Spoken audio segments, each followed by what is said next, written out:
Hello po mga dude, kumusta po sa lahat po ng mga Cancerian, Cancer sign.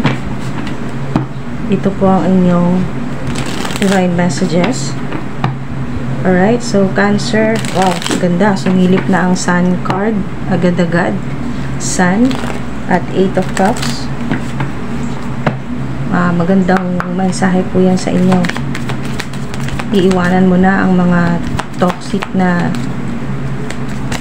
sitwasyon, toxic na mga tao sa buhay mo, tatalikuran mo, o kung ano yung hindi na nakakabuti para sa soul mo, para sa higher self mo, ay tatalikuran mo na at may enlightenment.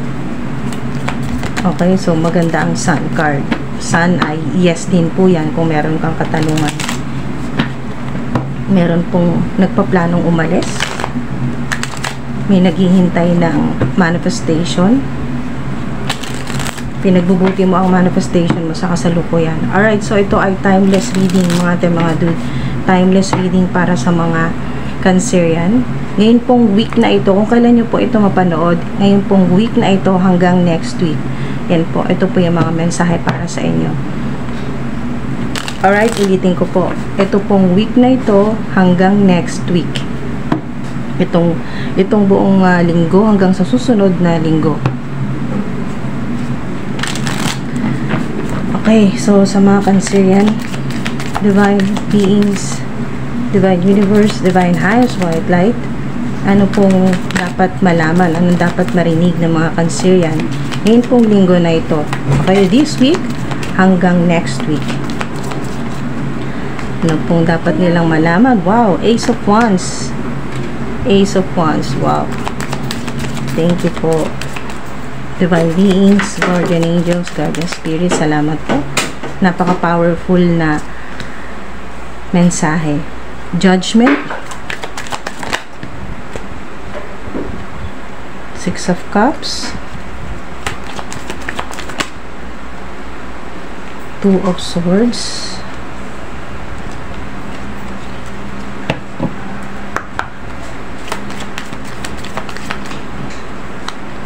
At dalawa pa ito, Magician at Five of Wands. Okay, so kahit na stress po kayo, may conflict, pwedeng sa trabaho po ito o sa mga family members, mga kasama po ninyo, tuloy pa rin ang manifestation mo, pinagsisikapan mo pa rin, gumagawa ka pa rin ng paraan para makalabas sa ganyang chaos o hindi magandang sitwasyon, inner or outer conflict. So dito sa Two of Swords ay mas pinapakinggan mo ang inyong mas pinapakinggan po ninyo ang inner voice o yung inyo pong intuition. Okay, nasa stalemate, no? Stalemate pa ang energy. Ibig sabihin, may mga plano ka na dito kung paano makakalabas sa ganitong chaos o conflict. May plano ka na pero wala pang action. Nasa manifestation pa lang. Nagmamanifest ka. Nagpaplano ka na pag nakahanap ka ng pagkakataon or may hinihintay ka dyan, ay itutuloy mo na kung ano yung plano mo. Pag-alis o new beginnings, panibago, fresh start nyo po itong Ace of Wands. Okay, so clarify natin yan. Sa love life naman po, meron pong specific na Scorpio, Libra, o Gemini, Libra, Aquarius, air sign. So Gemini, Libra, Aquarius at Leo sign. Meron ding fire sign. Fire sign naman po ay Aries, Sagittarius o Leo. So, dalawang beses yung Leo dyan. So, mga dude, merong magre-reach out po sa inyo. Maaring ito ay ex po ninyo or hinahanap ka. Yung ex mo, ex-romantic partner, ay para siyang naka-blindfold. So, kahit anong hanap niya, hindi ka niya makita.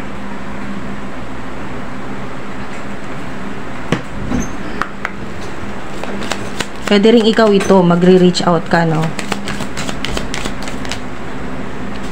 Kiss on a ring. Hala, hinahanap ka ng ex mo para ayusin. Yan po, kung ano yung naging problema noon. At ngayon, desidido na siya na, ito, kiss on a ring ay desidido siya na magseryoso na. Okay, na bumalik sa'yo at ayusin na. Meron din pong one night stand dito.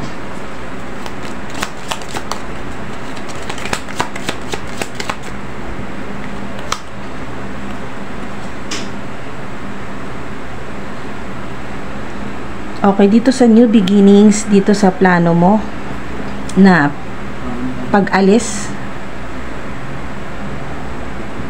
na hindi mo pa nagagawa sa ngayon, nandito na to. Desidido ka na at handa kang mag-take ng risk dyan. Kung ano man yung plano mo. Meron din pong mga dude, meron din po ngayong week na ito o hanggang next week, yan po, ay maswerte sa gambling. Yan naman po yung mga nagbabakasakali na manalo, ganyan po. Meron po sa inyo dyan na maswerte sa gambling. Stalking. Maaring ito, yung ex mo, ini-stalk ka pa rin sa social media, watching, looking, stalking. Pero may gaslighting. Dito naman yan sa Five of Wands. Gaslighting, mga haters po ninyo, alam kung paano ka atakihin, alam kung paano ka gagalitin. Okay, pero dahil nga ginagamit mo ang inyo pong inner voice, yung inyong intuition, ay hindi ka papatol. Okay, hindi ka makikipag-argue.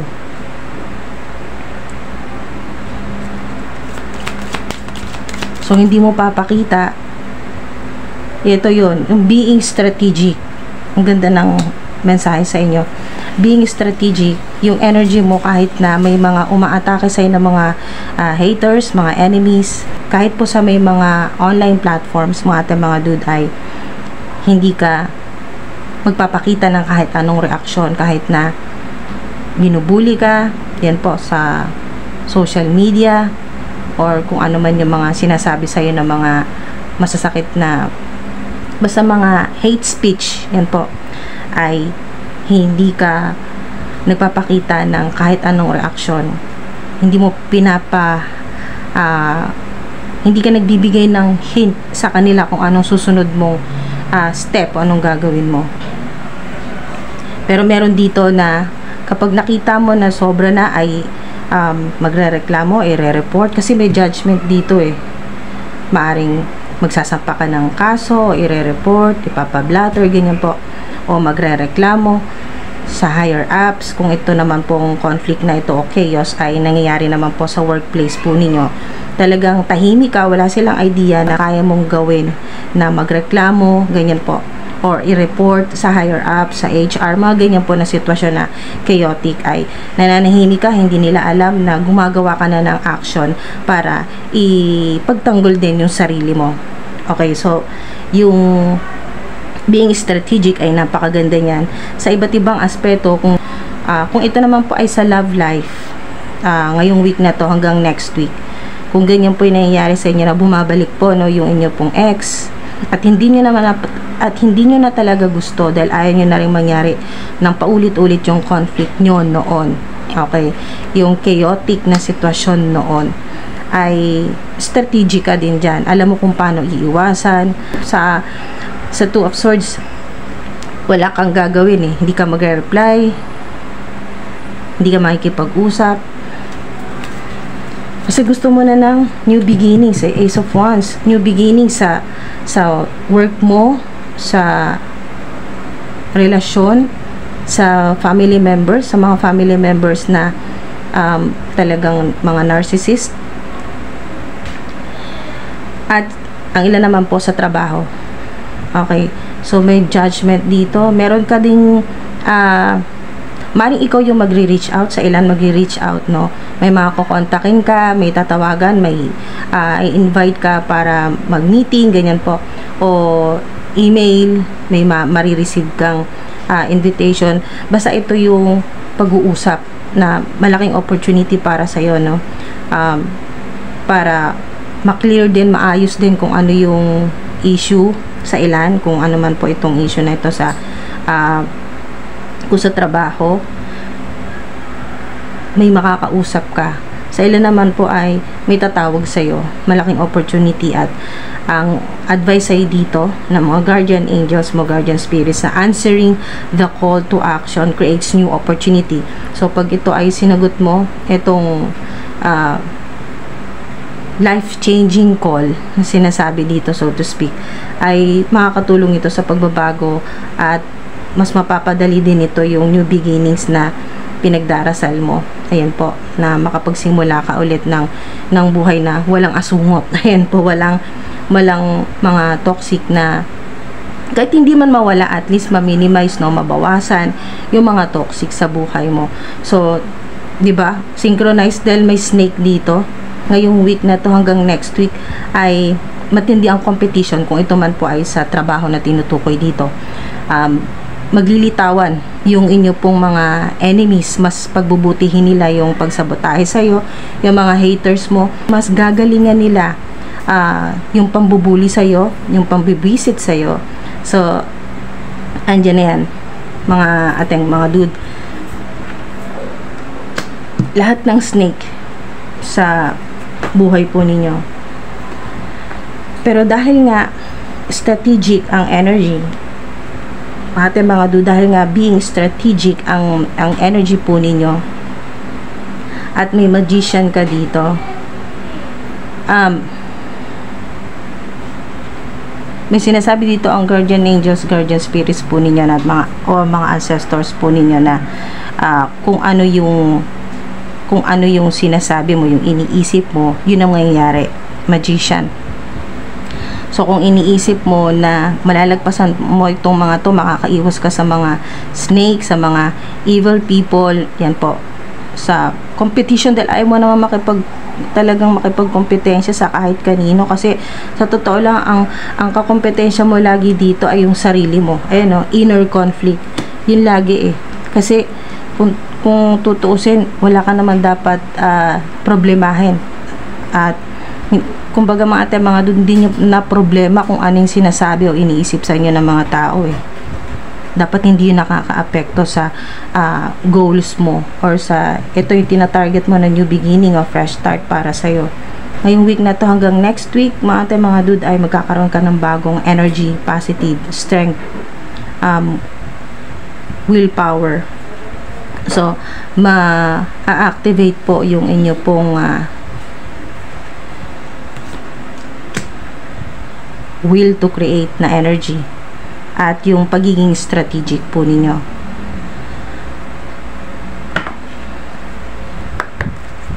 Maring sign din po na may makita po kayong snake or susi.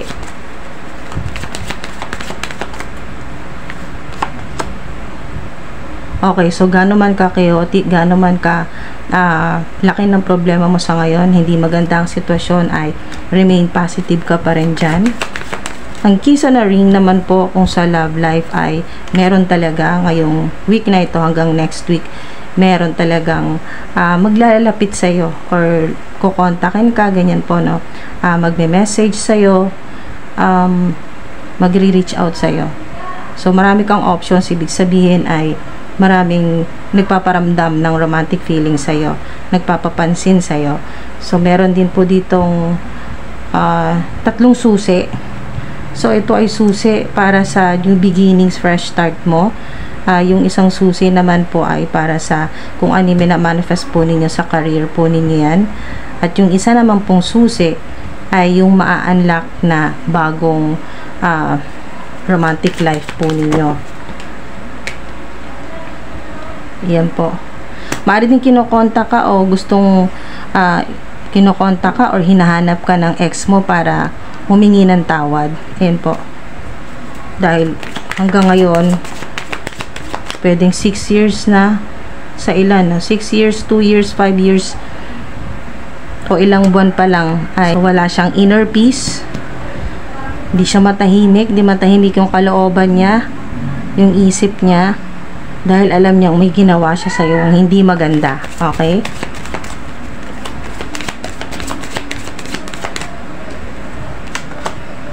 There's something better. Okay, hintayin mo. Ngayong week na to hanggang next week, may mas magandang mangyayari.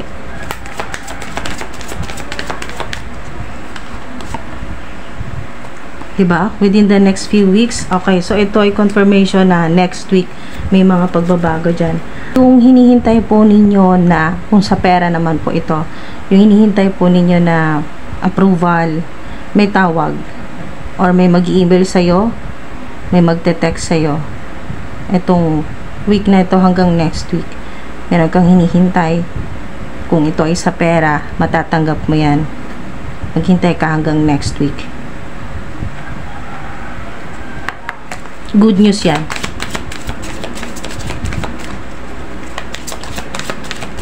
Meron ding unexpected. Merong hindi inaasahan. Mga dude, meron ding hindi inaasahan na tulong next week. Okay, so hindi nyo deserve ang mahirapan sa pera. Kung ano man po ito na curse na ginawa po sa inyo ng enemies, ng haters po ninyo, or palipad hangin, ano man po yan, hindi mo ang sinasabi dito ng mga ancestors mo, ng mga guardian angels mo, hindi mo kailangang mahirapan. Okay, so matatapos yan hanggang next week yan. Mga dude, matatapos yung paghihirap. Matatanggalin yung mga money blockages kung sa pera. Yung poverty na nararanasan po ninyo. Okay, tatanggalin yan. At papalitan yan ng unlimited ideas. Ito yun.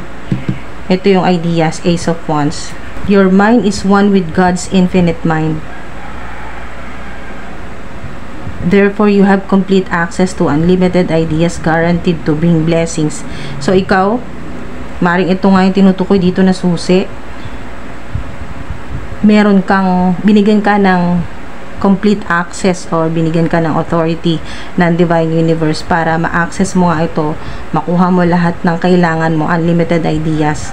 Guaranteed yan na para daw magbigay sa'yo talaga ng maraming blessing.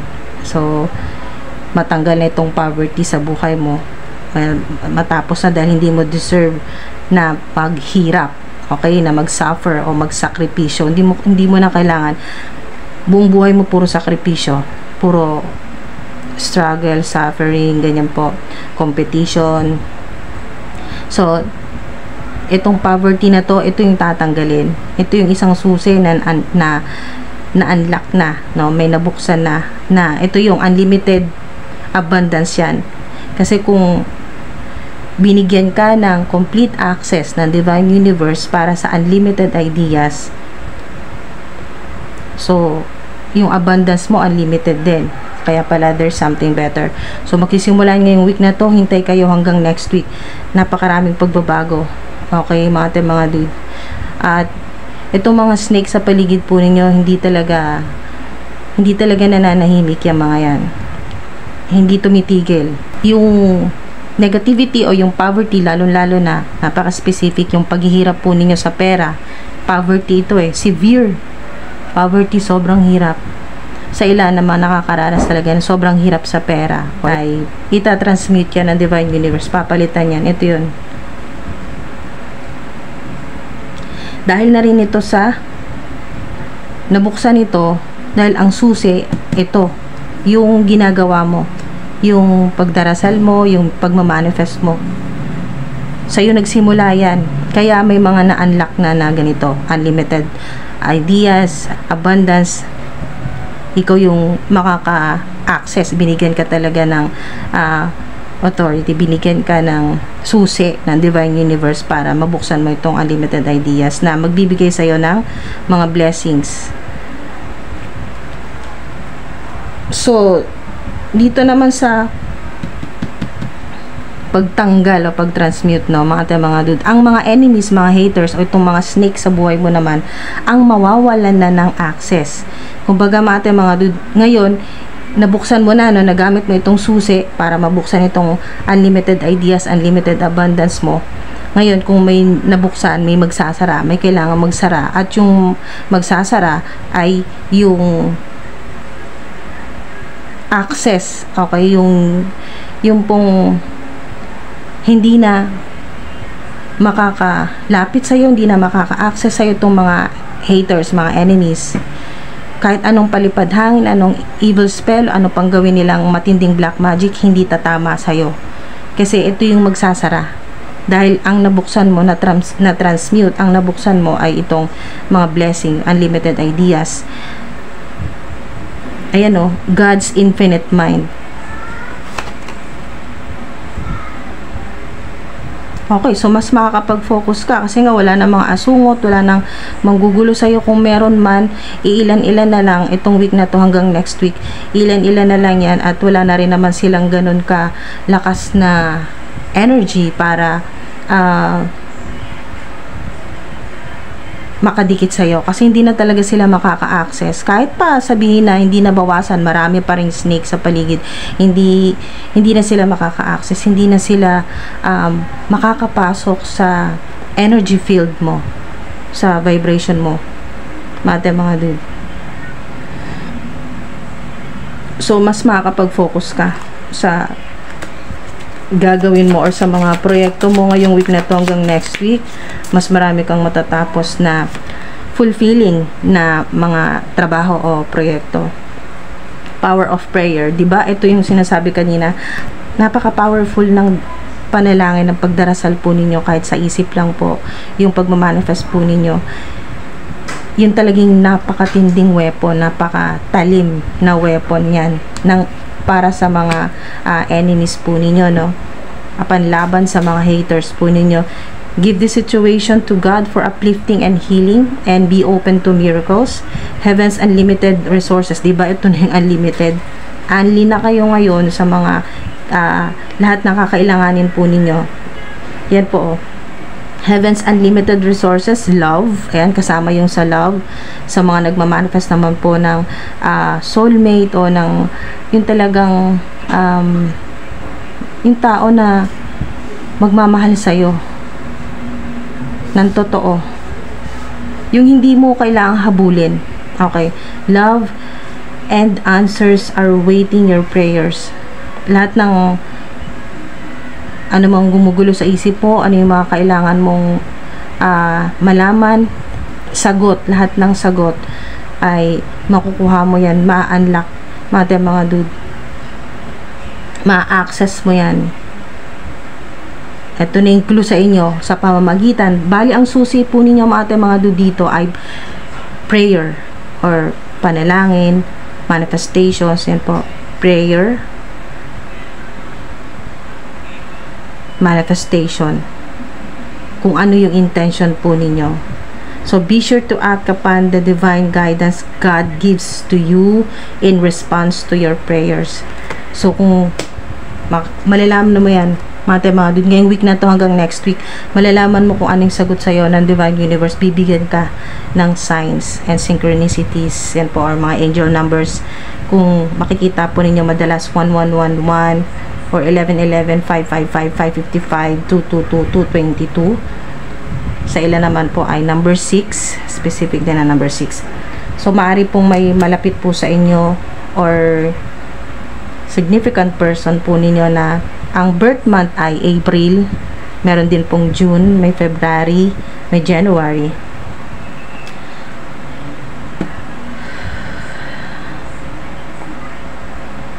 Declutter, kailangan nyo yan ngayong week na to hanggang sa susunod na mga linggo. Ayan po,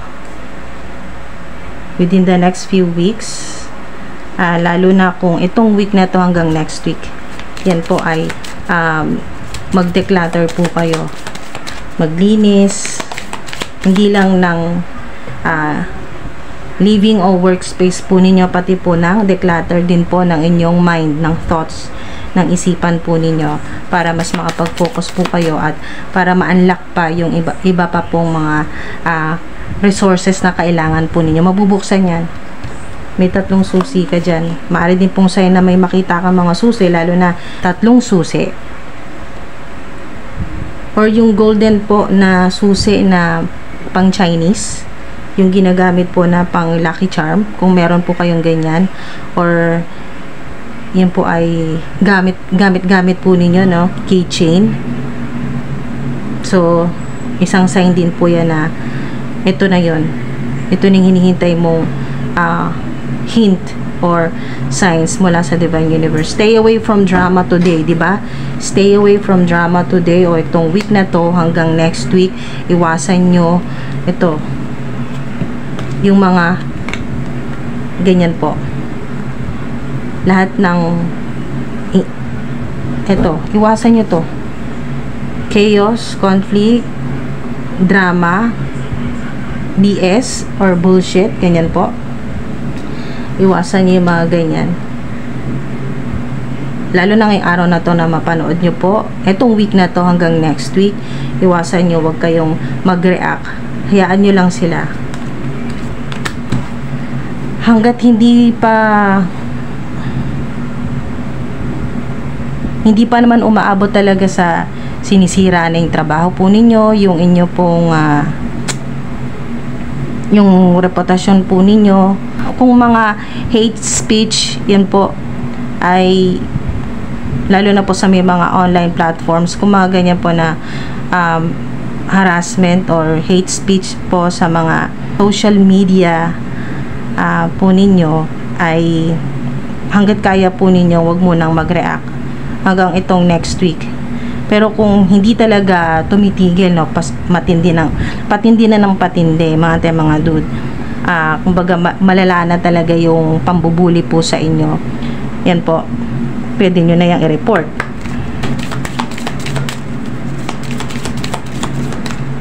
So mari din itong declutter ay makakatulong po sa inyo na magtanggal po ng mga hindi nyo na ginagamit. Yan po yung umpisahan nyo na yung minimalist. Yan po yung kung ano lang yung mga kailangan po ninyo, yung maaliwalas na yung space, yung living and workspace po ninyo. Isa rin po yan sa paraan para maka-attract po kayo ng unlimited ideas, unlimited abundance, at yung mga kailangan po ninyong resources ay dumating na po. Kasi kailangan meron kayo ditong aalisin. Pwedeng i-donate po ninyo or ibigay, ganyan po, or ibenta sa mas mababang presyo, ganyan po, mga dude. And dito naman sa reach out, ask for help, it doesn't make you weak. Okay. So maring may lapitan ka dyan o hingan ng tulong ngayong week na to or next week, huwag kang mag-alala kasi meron talaga, tutulungan ka nyan. May tutulong talaga sa'yo. Basta magsabi ka, kailangan dito may action ka. Hindi lang kukontakin mo sila telepathically na, friend, kailangan ko ng tulong. Hindi, kailangan mo sila talagang kausapin, tumawag, ganyan po, mag-chat, mag-video call, or kausapin ng personal. Kailangan mo ng tulong. Anong mga klaseng tulong? Advice, financial support, o ano man po ito na kailangan po ninyo, kailangan mong magsalita or may action kang gagawin sa physical realm para yung manifestation na nangyayari sa spirit realm ay mangyari. So mangyari po sa physical realm. Kung ano minamanifest po ninyo ay pera o tulong, yan po, nagmamanifest sa spirit realm, at pag may action ka, mangyayari agad yan sa physical realm. Dito po sa reality, ayan o, your reality is a reflection of your inner world, diba? So iwasan mo yung inner conflict para maiwasan din yung outer conflict. Yan po sa reality, maiwasan yung mga problema. So kung mag-iisip ka na rin lang, isipin mo positive, ayan o, mag-isip ka ng mga positibong bagay, mga mangyayari, lalo na ngayong week na to hanggang next week. May mga good news din, may mga tawag na makakatulong sa'yo at magpapabago din ang sitwasyon mo, lalo na kung sa mga nakakaranas po ng severe poverty, sobrang hirap po, lalo na sa pera or sa trabaho. So paalala na yung power ng prayers, ng panalangin, ibigay niyo po yan kay God, okay, sa Divine Universe. Kung ano man sitwasyon po ninyo, give the situation to God for uplifting and healing.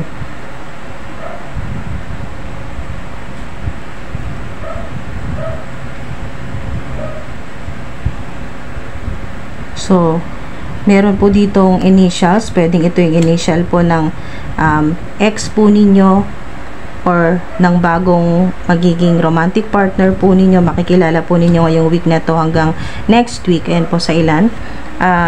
Meron po ditong letter L, letter M, R, C, letter I, may letter S, A, at letter B. Okay. So, yun po mga dude. Sana may nakuha po kayo dito. Ingat po kayo mga dude. Salamat po sa oras at sa divine energy po ninyo. Thank you po.